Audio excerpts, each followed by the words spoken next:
গুম অধ্যাদেশ বাতিল করেছে বিএনপি। অবশ্য এটা বিএনপির দোষ না, কার দোষ এটা আমরা পরে দেখমুনি। তার আগে এই অধ্যাদেশ নিয়ে সমস্যাটা আগে বুঝে দেখি। আমরা জানে না কম বুঝি, তারা ঘাবড়া যায় জ্ঞানের কথা শুনে, তাই হাঙ্গারে না ধূর পাঠায়। গ্যাঞ্জাম বাদিছে তাহলে কি কি বিষয় নিয়ে আসেন সেটা দেখি। সংসদের কাজ তো আইন বানানো, ব্রিজ রাস্তাঘাট করা কিন্তু সংসদের কাজ না, এমপির কাজ না। যেই টাইমে সংসদ থাকে না সেই টাইমে যদি একটা আইনের দরকার হয় তাহলে সরকার কি করবে? সংসদ না হয় গত 1.5 বছর ছিল না, কিন্তু এখনো সংসদ আছে, কিন্তু সংসদ মুলতবি হয়ে যাবে কিছুদিন পরে। যখন মুলতবি থাকবে, সংসদ বসবে না, মিটিং হবে না, তখন কি করবে সরকার? যদি আইনের দরকার পড়ে তখন সে অধ্যাদেশ বানায় কাজ করবে। এখনো এই সরকার অধ্যাদেশ বানাইতে পারে। দুধের স্বাদ তো ঘোলে মিটানো যায়, গোস্ত নাই পারে ঝোল দেওয়া হয়, উনকায় আর কি। কিন্তু নিয়ম হইতেছে পরে যখন সংসদ বসবি তখন এই অধ্যাদেশটা সংসদে পেশ করা লাগবে। সংসদ হয় সেইগুলাকে আইন বেনে দিবে অথবা বাদ করে দিবে। অন্তর্বর্তীকালীন সরকারের সময় তো প্রফেসর ইউনূসের সরকারের সময় তো সংসদ ছিল না, তাই তারা অধ্যাদেশ জারি করে সরকার চালাইছে। ইউনূস সরকার জারি করা 133টা অধ্যাদেশের মধ্যে 98টা অধ্যাদেশ আইনে পরিণত করতে সংসদে বিল আকারে উত্থাপনের সুপারিশ করছে বিএনপি। বাকি 15টা অধ্যাদেশ সংশোধন করে বিল আকারে উপস্থাপন করার সুপারিশ করছে। আর 20টা অধ্যাদেশ আপাতত আর আইনে রূপান্তরিত হইতেছে না, কার্যকারিতা হারাই যাইতেছে, ওই অধ্যাদেশ আর থাকবে না। কোন কোন অধ্যাদেশ কার্যকারিতা হারাইতেছে সেটা খুবই গুরুত্বপূর্ণ। এগুলোর মধ্যে আছে গণভোট অধ্যাদেশ, গুম প্রতিরোধ অধ্যাদেশ, মানবাধিকার কমিশন শক্তিশালীকরণ অধ্যাদেশ, দুর্নীতি দমন কমিশনের ক্ষমতা বৃদ্ধি অধ্যাদেশ, বিচার বিভাগের আলাদা সচিবালয় অধ্যাদেশ, বিচারক নিয়োগের পদ্ধতি সংক্রান্ত অধ্যাদেশ। এইগুলা গুরুত্বপূর্ণ অধ্যাদেশ। এখন প্রশ্ন হইতেছে, এইগুলার কেন আইন বানাইতেছে না বিএনপি? একটা একটা করে আলাপ করা দরকার। আজকে আমরা শুধু গুম নিয়ে আলাপ করব। কেন বিএনপি গুম বিষয়ক অধ্যাদেশ করতেছে না? তাহলে কি বিএনপি চায় না যে গুম বন্ধ হোক, মানবাধিকার কমিশন শক্তিশালী হোক? আসেন এক এক করে দেখি। আজকে শুধু দেখবো আমরা গুম নিয়ে। আপনাদের মনে আছে সেনাবাহিনীতে যে সমস্ত সদস্য গুমের সাথে জড়িত তাদের সামরিক আইনে বিচারের দাবি তুলেছিল ওয়াকারানন্দ প্রভুপাদ। এরপরে অনেকে এই দাবিতে মাঠে নেমেছিল। প্রভুপাদ কেন আবদার ধরেছিল মার্শাল ল কোর্টে বিচার করতে দিতে হবে? কারণ সেনাবাহিনীর মরাল নাকি নষ্ট হবে যদি তাদের আইসিটিতে বিচার করা হয়। মার্শাল ল আইনে গুম কোনো অপরাধ না, তাই মার্শাল ল কোর্টে বিচার করলে সবাই খালাস পেয়ে যাবে। কর্নেল ফারুক, মেজর ডালিমকে মার্শাল ল কোর্টে বিচার করা হয়েছিল। অপরাধ করলে বিচার হবে। গত 15 বছরে সেনাবাহিনীর মরালকে ঘুমাইতেছিল। নির্বাচনের আগে ওয়াকানন্দ প্রভুপাদ গুম খুনে জড়িতদের রক্ষার জন্য বিভিন্ন রাজনৈতিক দলের নেতাদেরকে সাথে নিয়ে নানা প্রস্তাব দিয়ে আসতেছিল যে আমরা নির্বাচনে হেল্প করবো, তোমাকে জিতাই নিয়ে আসবো। কেউই টোপ গলে নাই, বিএনপি টোপটা গিলিছে, ইঞ্জিনিয়ারিং করে 2/3 মেজরিটি পাইছে। পার্থ কইছে না আমাদের সংবিধান পরিবর্তনের জন্য 51% জনগণ ভোট দিছে। শুনেন, জনগণ কিন্তু সংবিধান পরিবর্তন করার জন্য 51% ভোট আমাদেরও দিয়েছে। শুনেছেন? এই যে 2/3 মেজরিটি নিয়ে কলার ঝাঁকানো পার্থর, এটা বিএনপির দরকার ছিল, বিএনপির দেওয়া হয়েছে। এটা খুবই ক্রুশিয়াল। এই 2/3 মেজরিটি কে দিছে? 16 কোটি মানুষ, 14 কোটি মোবাইল, 14 কোটি মোবাইল কে দিয়েছে?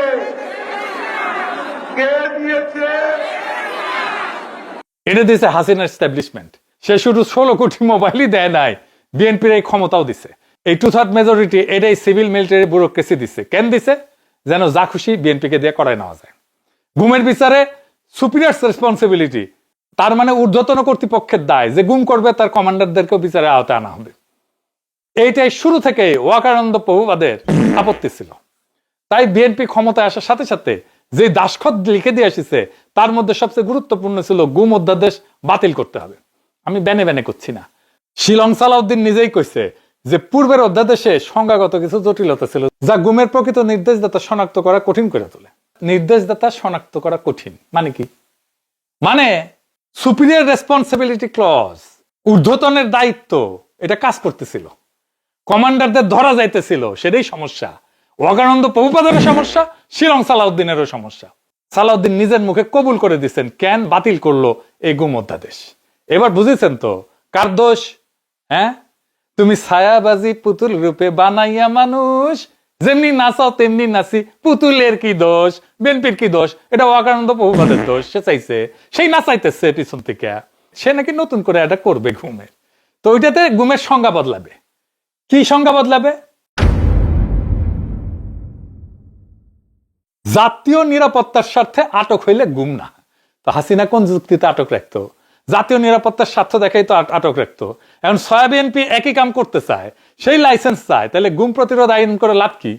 জাতীয় নিরাপত্তার কারণ দেখা আটক রাখলে সেটা যদি গুমই না হয়, তাহলে তো গুম প্রতিরোধ আইন বানানোর দরকার নাই। কিরকম জাউরামু দেখেছেন? হ্যাঁ, 2 মাস হয় নাই জাউরামু শুরু করে দিছে। বিএনপি যে গুম অধ্যাদেশ বাতিল করলো, তো বিএনপির আর্গুমেন্টটা কি? অনেকগুলো আর্গুমেন্ট আছে, আমরা সবগুলো একটা একটা করে দেখতেছি আর সবগুলোই খন্ডাইতেছি। কারণ হিসাবে আইন উজির কইছে গুমের শাস্তি মাত্র 10 বছর ছিল, তাই এটা নাকি বাড়াইবে ন্যায় বিচার নিশ্চিত করার জন্য। আগে শুনেন। গুমের যারা অপরাধী, সর্বোচ্চ শাস্তি মৃত্যুদণ্ড কিংবা যাবজ্জীবন কারাদণ্ড। গুমের যে আইনটার কথা বলা হয়েছে অর্ডিন্যান্সে, সেখানে 10 বছর পর্যন্ত সাজা দেওয়ার সুযোগ রাখা হয়েছে। মাননীয় স্পিকার, শুনেছেন? এবার দেখেন গুমের শাস্তি কি ছিল গুম অধ্যাদেশে। দেখেছেন? মৃত্যুদণ্ড ছিল। তাইলে কেন মিশা কথাটা কইলো এ ভালসুন টাকলা? কারণ আর কিছু না, যুক্তি নাই, কোনো আবিষ্কার করেছে এই যুক্তি। আর এমনই বেকুব, সে মনে করে কেউ বুঝবে না, তারা ধরতে পারবে না। হ্যাঁ, এর টাকলা ভালসুন যে যুক্তিগুলা মাশাআল্লাহ কই থেকে আবিষ্কার করে আল্লাহ জানে। ওই নাকি উকিল, আদালতে কি বালের যুক্তি দিত কে জানে। আরো কে কি কইছে এটা গুমের সাথে যুক্ত না, তাও এটা দেখেনি।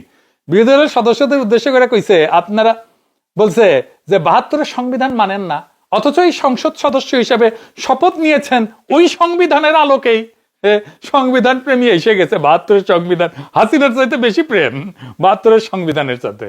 এ আন্তর্জাতিক খ্যাতি সম্পন্ন গেজেটেড বালচিউন, এ বালচিউন, বিরোধী দল কইছে নাকি রে যে 72-এর সংবিধান মানি না? কই কইছে? দেখা কই কইছে? জামাত এনসিপি ধরবেন তারে, প্রমাণ দিতে কইবেন, নয়তো তার বক্তব্য এক্সপান্স করার দাবি তুলবেন। এনসিপি জামাত বলছে 72-এর সংবিধান সংস্কার করতে হবে এবং গণভোটে জনগণ সেই সংস্কারের পক্ষে রায় দিছে। সংবিধান সংস্কার করতে চাওয়া আর সংবিধান না মানা কি এক কথা নাকি? এটা ভালচুন টাকলা, চান্দি থাপড়া দিয়ে তোর বুদ্ধি বের করে দেব। সংবিধানের 142 অনুচ্ছেদে সংশোধনের পদ দিছে, তো তাহলে সংশোধন চাওয়া সংবিধান বিরোধী হয় কিভাবে বালচুন? তার মানে সংস্কার চাওয়া আর সংবিধানকে না মানা দুটো এক করে ফেলছে। এটা শয়তানি। তাও উকিলি প্যাস হইলে কথা ছিল, এটা কুটনা প্যাস। কারণ আরো আছে তার বচন। ওই কইছে জুলাই সনদের 22 নম্বর ক্লজ অনুযায়ী স্বাক্ষরকারী দলগুলা কমপক্ষে 5% নারী প্রার্থী দেবে। বিএনপি প্রায় 5% দিছে, কিন্তু জামাত আর এনসিপি একজনকে মনোনয়ন দেয়নি। জামাত এনসিপি নাকি মনোনয়ন দেয়নি। এনসিপি মনোনয়ন দিছে না, ওরা ধরবেন। এনসিপি তো মনোনয়ন দিছে, কতগুলা নারীকে মনোনয়ন দিছে দেখ বালচুন টাকলা। এ বালচুন, জুলাই সনদ তো বাস্তবায়ন হইতে হবে, তারপরে না কওয়া যাবে যে মানছে না মানে নাই। আগে তো কবুল কইতে হবে, তারপরে না বাচ্চা পয়দা করে দেখাবে যে পারিস তুই। কবুল না কয়ে বাচ্চা পয়দা করে কইতেছি কয়ে যে আমি বাচ্চা পয়দা করেছি। আর একজনকে কইতেছে যে জাউরা বাচ্চা কেন পয়দা করেন না। হ্যাঁ, আদালতে সব যুক্তি দিতিস নাকি রে? হ্যাঁ টাকলা, মক্কেল তো কোনো কিছু জিততো না মনে হয়। আবার কইছে জামাত রাষ্ট্রপতির ভাষণ বয়কট করেছে, অথচ রাষ্ট্রপতি স্বাক্ষরিত গণভোট অধ্যাদেশ মানতে চায়। এটা জামাতের নাকি মুনাফিকি চরিত্র। হ্যাঁ, প্রথমত সংসদে ধর্মীয় পরিভাষা ব্যবহার করে বিরোধী দলকে আক্রমণ করা একজন আইনমন্ত্রীর পক্ষে চরম আনপ্রফেশনাল, পার্লামেন্টারি ডেকোরামের একটা লঙ্ঘন। এইখানে স্পিকার নীরব, কবি নীরবে থাকে এই সময় যখন এরা পার্লামেন্টারি ডেকোরাম ভঙ্গ করে তার নিজের দলের লোকেরা। আমি জানি না বিরোধী দল কিছু কইছিল কিনা, এক অদ্ভুত ব্যাপার। সংসদীয় রীতি নীতি, রুলস অফ বিজনেস, ডেকোরাম, এই সমস্ত কিছু জন্ম হয়েছে বিরোধী দলের ভয়েসকে প্রমিনেন্ট করার জন্য। আর সরকারি দল এইগুলোকে ব্যবহার করতেছে নির্লজ্জভাবে বিরোধী দলের কণ্ঠরোধ করার জন্য, স্তব্ধ করার জন্য। আজিব বাত, আজিব বাত। মানে জাউরামোর একটা সীমা আছে তো। মানে এগুলো সব ফার্স্ট ক্লাস আন্তর্জাতিক মানে গেজেটেড জাউরা। যাই হোক, ওর তো যুক্তিটাই ভুল। রাষ্ট্রপতির ভাষণ বয়কট একটা রাজনৈতিক প্রতিবাদ। বিশ্বের সকল সংসদে বিরোধী দল সময় সময় এটা করে। আর রাষ্ট্রপতি স্বাক্ষরিত অধ্যাদেশ মানা একটা আইনি বাধ্যবাধকতা। এই দুইটা তো সম্পূর্ণ আলাদা ক্যাটাগরি। এই দুইটাকে এক জায়গায় এনে কইতেছে মুনাফিকি। আর তৃতীয়ত, বিএনপি নিজেও তো রাষ্ট্রপতি স্বাক্ষরিত ইমপ্লিমেন্টেশন অর্ডার, জুলাই সনদ বাস্তবায়ন আদেশ এটা মানতেছে না। তাহলে আইনমন্ত্রী নিজের দলকে মুনাফিক নাকি? ও কি মুনাফিকের দল করে নাকি? শালা টাকলা। এবার আসেন দেখি আরেক ভাল শুন চিফ প্রসিকিউটর কি কইছে। ওই কইছে যে গুম অধ্যাদেশ লাগে না, আইসিটিতে একটি গুম আগে থেকে আছে। এ ভালছুন আগে থেকে কোথায় ছিল? 2024 আগস্টের আগে বাংলাদেশে কোনো আইনে গুম শব্দটা ছিল না, আইসিটি একটাও ছিল না। 15 বছর মানুষ গুম হয়েছে, কিন্তু গুম আইনের চোখে অপরাধী ছিল না। প্রফেসর ইউনূসের সরকার এসে এই আইসিটি একটা গুম ঢুকাইছে, আলাদা করে গুম অধ্যাদেশ বানাইছে। দুইটা একই সরকারের কাজ। বিএনপি বলতেছে একটা রাখবো আর একটা ফেলবো। কেন? প্রশ্ন হইতেছে কোনটা ফেলতেছে আর কোনটা রাখতেছে সেটা দেখতে হবে। কেন একটা ফেলতেছে একটা রাখতেছে? আইসিটি অ্যাক্ট আর গুম অধ্যাদেশ একই জিনিস না রে ভালছুন। কেন না? আইসিটি একটা গুম আছে একটা মানবতা বিরোধী অপরাধ হিসেবে। এর মানে কি? এর মানে হইলে আপনাকে প্রমাণ করতে হবে যে গুমটা একটা বড় পরিকল্পনার অংশ ছিল, ব্যাপকভাবে হয়েছে। একটা দুইটা আইসোলেটেড ঘটনা তো আইসিটিতে মামলা করতে পারবেন না। গুম অধ্যাদেশে এই শর্ত ছিল না। একজনকে গুম করলেও অপরাধ, থানায় যায় মামলা করতে পারতেন। সহজ ভাষায় বলি, আইসিটি অ্যাক্ট হলো বাগমারার বন্দুক, বড় শিকারের জন্য, হাসিনার মতো, আসাদুজ্জামান খান কামালের মতো, খুনি জিয়াউল হাসান মতো। আর গুম অধ্যাদেশ হলো ঘরের তালা, প্রত্যেক দিনের সুরক্ষার জন্য এটা দরকার। এখন বিএনপি কইতেছে বাঘ মারার বন্দুক আছে তাই ঘরের তালা লাগবে না। তো চোর তো রোজ রোজ আসে, বাঘ তো রোজ রোজ আসে না। ঘরের তালা খুলে দিলে চোর ঢুকবে, বন্দুক দিয়ে কি চোরকে গুলি করবে? হ্যাঁ, কামান দিয়ে গুলি কর তাইলে, আর এটা বড় কর। আর 3 নম্বর কারণ কি, গুম অধ্যাদেশে একটা বিশেষ ধারা ছিল যে গুম করছে শুধু সে না, যে নির্দেশ দিয়েছে সেও দায়ী। মানে সিপাহী ধরা পড়লে কর্নেলও ধরা পড়বে। এটাই ওয়াকানন্দ প্রভুপাদের গলার কাটা ছিল। এটাই বাতিলের আসল কারণ। 15টা অধ্যাদেশ সংশোধন করে পাশ করা হয়েছে, পুলিশ কমিশন অধ্যাদেশ সংশোধন করে পাশ করেছে, শ্রম আইন সংশোধন করে পাশ করেছে। সমস্যা থাকলে ঠিক করে পাশ করো, ফেলে দাও কেন? গাড়ির ব্রেকে সমস্যা এলে ব্রেক ঠিক করো, গাড়ি ভাঙড়িতে দাও কেন? ভাঙড়িতে দিলে বুঝতে হবে যে গাড়ি চালাইতে চাও না তুমি। এর উপরে হয়েছে কি, চিফ প্রসিকিউটর আইসিটির লোক, গুম অধ্যাদেশ বাতিল হইলে সব মামলা তার কোর্টে যাবে, তার ক্ষমতা বাড়বে। তাই কইতেছে ওই আইন লাগে না, সব আমার কাছে আনো, আমি আছি তো। দোকানদার কইতেছে পাশের দোকানে যাওয়ার দরকার নাই, সব আমার দোকানেই পাবেন। হ্যাঁ, এটা তো পরামর্শ না, এটা তো নীতির কথা না, এটা আইনের কথা না, এটা ব্যবসা। ব্যবসা, ওইখান থেকে আসবে আর টাকা খাবা। তোমার বিএনপির লোকজন তো টাকা খায় ওইখান থেকে, দেখছি তো। আর মজার কথা, নিজেই করছে আজ যে সংশোধনী পাশ হয়েছে সেটা পুরো টেক্সটে পড়েনি, কিন্তু ভক্তিমা ঝাড়বি ওই পড়েনি, কিন্তু বলে দিতেছে গুম অধ্যাদেশ লাগে না। প্রেসক্রিপশন না পড়ে বলতেছে ওষুধ লাগবে না। এটা কোন ধরনের ডাক্তারি রে বালচুন? এরকম কনফিডেন্সের সাথে বলে যাওয়া আরেকজন হইতেছে শিলং সালাউদ্দিন। তারেক রহমানের পক্ষে সে বক্তব্য দেয় সংসদে। তারেক রহমান সংসদে বসে বসে হাততালি দেওয়া ছাড়া আর কিছু করে না, আর মাঝে মাঝে কারো পিঠ চেপড়ে দেয়। এই সংসদের সবচেয়ে জোরালো কণ্ঠ হইতেছে শিলং সালাউদ্দিনের।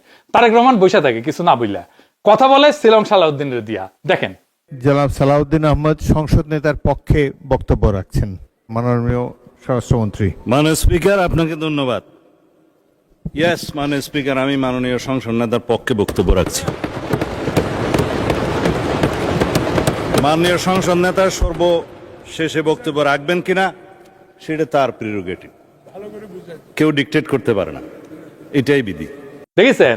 সে দেখেন কনফিডেন্টলি কইতেছে সংবিধান সংস্কার হয় না, সংশোধন হয়। শোনেন, সংবিধান হয় রহিত হয়, স্থগিত হয়, সংশোধন হয়, বাতিল হয়, ইত্যাদি হয়। সংবিধান তো সংস্কার হয় না মাননীয় স্পিকার। সংশোধনকে আমরা সংস্কার মনে করে যদি একসাথে বসতে পারি ভালো। শুনিছেন? আচ্ছা এডিটর সাহেব, বিভিন্ন দেশের সংবিধান সংস্কারের রেফারেন্স গুলো দেখান না, বইপত্রগুলো দেখেন, এটার পর এটা দেখান। দেখেছেন? আচ্ছা বাদ দিলাম সংশোধন হয় না, বিএনপির 31 দফার প্রথম দফায় তো সংবিধান সংস্কার নিয়া, যেই সংবিধান সংস্কার হয় না সেটা বিএনপি কেন তার প্রথম দফা বানাইলো?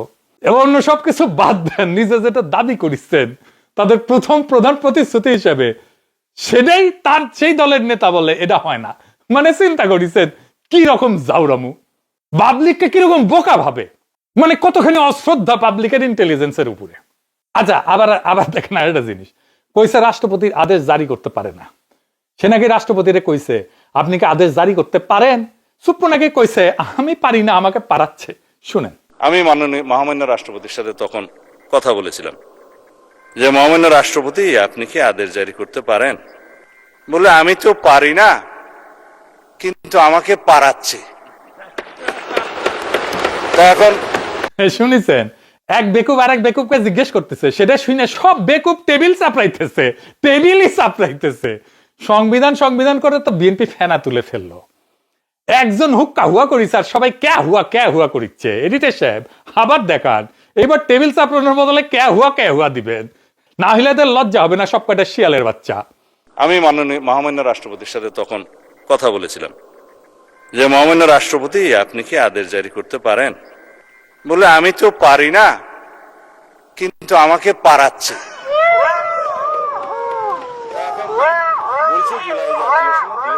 সংবিধান সংবিধান করে, সংবিধান পড়ে দেখিস তোরা?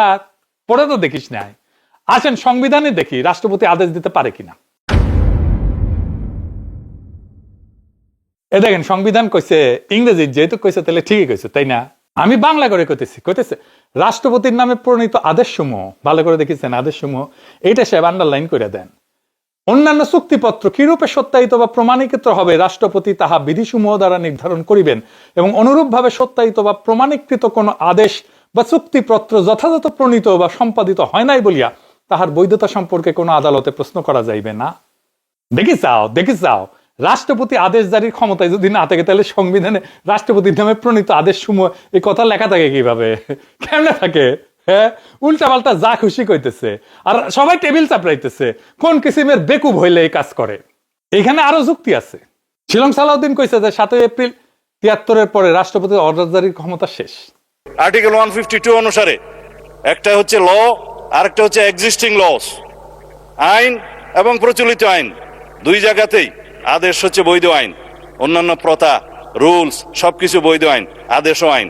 কিন্তু এই আদেশ ছিল, কিন্তু আদেশ জারি করার ক্ষমতা 1973 সালের 7 এপ্রিলের পর রাষ্ট্রপতির আর রইল না। এখানে শিলং সালাউদ্দিন আবারও দারুণ একটা চালাকি করেছে। এরকম সিকনা চালাকি সে কিন্তু মাঝে মাঝে করে। কি সেই চালাকি? আসেন একটু বুঝে দেখি।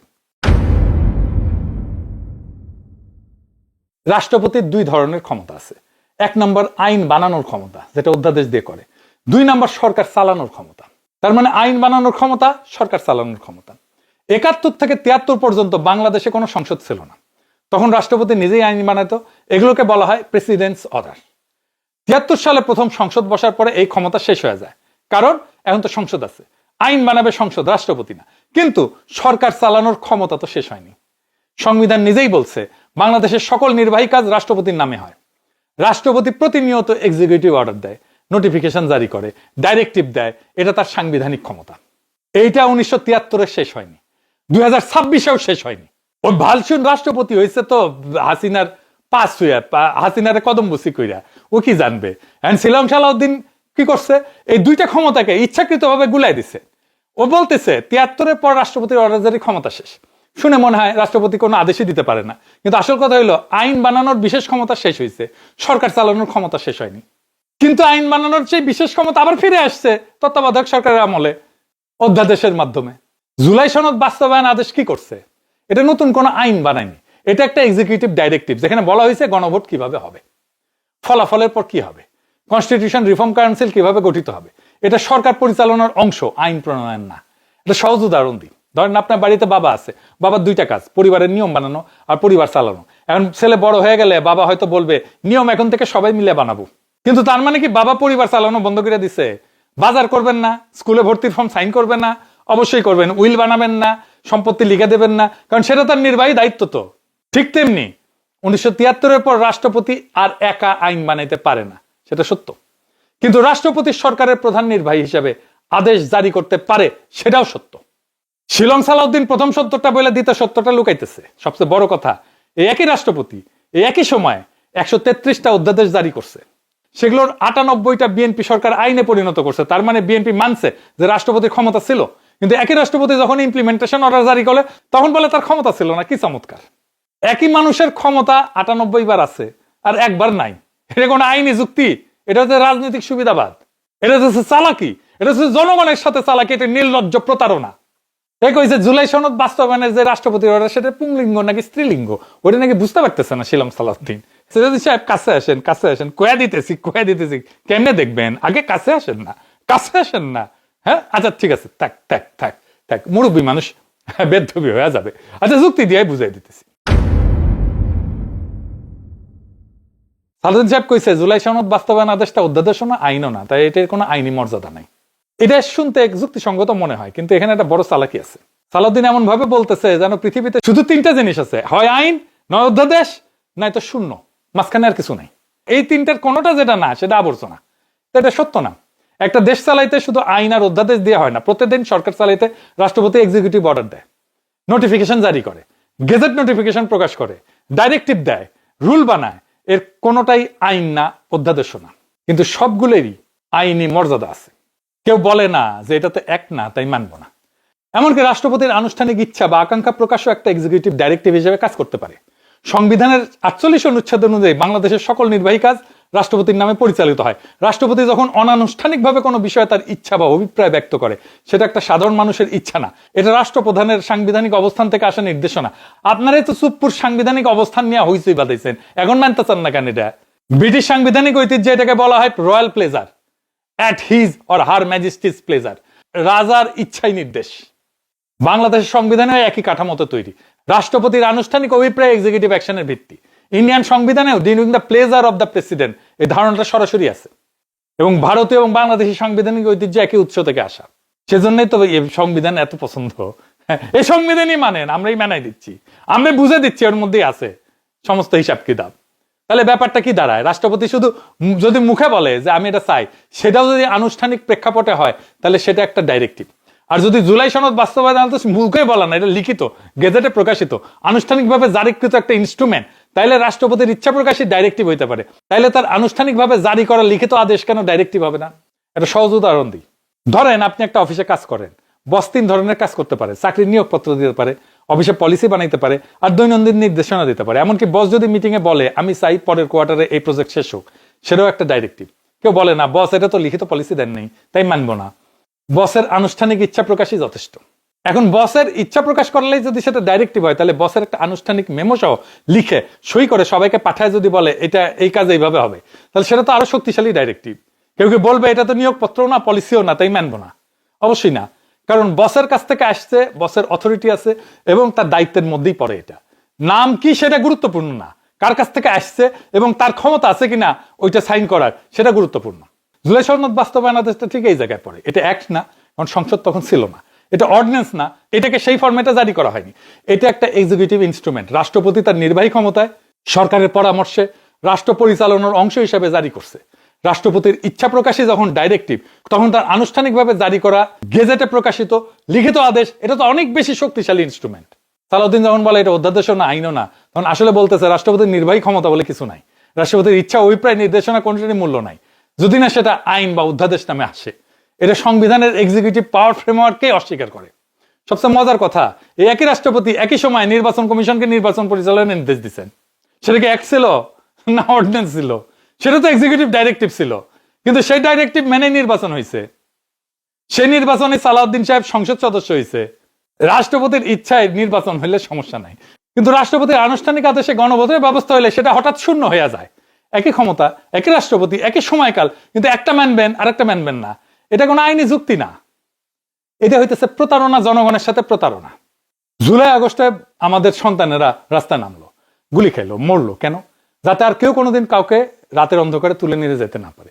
সেই রক্তের দামে অন্তর্বর্তী সরকার গুম প্রতিরোধ অধ্যাদেশ বানাইলো।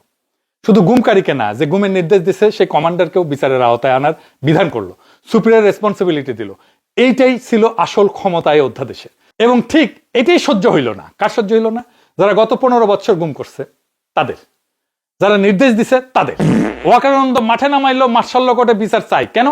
কারণ মার্শাল লতে গুম অপরাধী না, বিচার হইলে সবাই খালাস। সেটা তো হইল না, তাই প্ল্যান বি, গুম অধ্যাদেশটাই বাতিল করে দাও। বিএনপিকে উপহার দেওয়া হইলো 2/3 মেজরিটি, টিকিট প্রাইস কি? গুম অধ্যাদেশ বাতিল। বিচার বিভাগের স্বাধীন সচিবালয় বাতিল, বিচারক নিয়োগের স্বচ্ছ প্রক্রিয়া বাতিল, দুদকের ক্ষমতা বৃদ্ধি বাতিল, মানবাধিকার কমিশন শক্তিশালীকরণ বাতিল। 20টা অধ্যাদেশ একটার পর একটা, সবগুলো একই জায়গায় আঘাত করতেছে। কোন জায়গায়? অ্যাকাউন্টেবিলিটি, জবাবদিহিতা। যে প্রতিষ্ঠানগুলো ক্ষমতাবানদের জবাবদিহি করবে সেগুলোই শেষ করা হয়েছে। 12 এপ্রিলের পর বাংলাদেশে গুম প্রতিরোধের কোনো স্পেসিফিক আইন থাকবে না। কাউকে তুলে নিয়ে গেলে কোন আইনে বিচার হবে জানা নাই। এই আইনি গ্যাপে কে সুরক্ষিত? কেউ না। গুমের শিকার পরিবারগুলা, তারা না। কারা সুরক্ষিত? যারা গুমের নির্দেশ দিছিল, কমান্ডারেরা। তাদের বিচারের পথ বন্ধ হইতেছে 12 এপ্রিল মধ্যরাত থেকে। ওরা ভাবতেছে 2/3 মেজরিটি আছে, যা খুশি করতে পারবো। মনে রাখেন, এই মেজরিটি আপনাদের নিজের না, এটা ধার করা মেজরিটি। যারা দিছে তারা ফেরত নিতে জানে। দিছে ডিপ স্টেট, ফেরত নেবে ডিপ স্টেট। আর যেদিন আপনাদের দরকার ফুরাবে, সেদিন আপনাদের পাছায় লাথি বেড়া ওই একই যন্ত্র আপনাদের বিরুদ্ধে ব্যবহার করা হবে। তখন গুম প্রতিরোধ আইন খুঁজবেন আপনি, সালাউদ্দিন সাহেবও খুঁজবে, পাবে না। কারণ নিজেই বাতিল করে দিয়ে গেছে। এটা ধরা পড়ে যাবে তুমি রঙ্গিলা জালে তখন। এখন কইরা আমি তো নিমিত্ত মাত্র, আমারও তো অন্য কেউ নাচায়। হ্যাঁ, তুমি ছায়াবাজি পুতুল রূপে বানাইয়া মানুষ যেমনি নাচাও তেমনি নাচি, পুতুলের কি দোষ? হ্যাঁ, পুতুলের দোষ আছে, কারণ পুতুল যখন জানে যে সে পুতুল, তখন নাচা বন্ধ করার দায়িত্ব তার নিজের। আপনার নিজের কবর নিজে খুঁড়তেছেন, আর খুঁড়তে খুঁড়তে আনন্দ করতেছেন। গত 16 বছরের বিএনপির আমরা দেখেছি, তার শক্তি দেখছি, দুর্বলতাও দেখছি। আপনাদের নেতা কর্মীরাও আমাদের কয়েকজনের দিকে তাকায় থাকতো। প্রতিরোধের মিটি মিটি আগুন আমরাই জ্বালায় রাখছিলাম। আপনারা যে টিকে ছিলেন তার কারণও ছিলাম আমরা মুষ্টিমেয় কয়েকজন। এরপরে যখন গাড্ডায় পড়বেন, কাউরে পাইবেন না। এখন যারা চারিদিক থেকে ঝেপে পড়ে আপনাদের উপরে, তারাই এই 16 বছরে কোথাও ছিল না। থাকলে বালুর ট্রাক দিয়ে খালেদা জিয়াকে আটকায় রাখতে পারতো না, আর নয়া পল্টনে কেসি গেটের ভিতরে আটকায় থাকতে হইতো না আপনাদেরকে।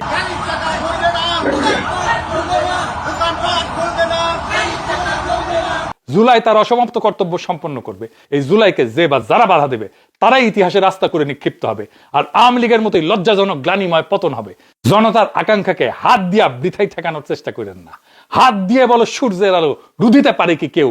গাদ্দারি করে ঠেকানো যাবে না জনজোয়ারের ঢেউ। ইনকিলাব জিন্দাবাদ।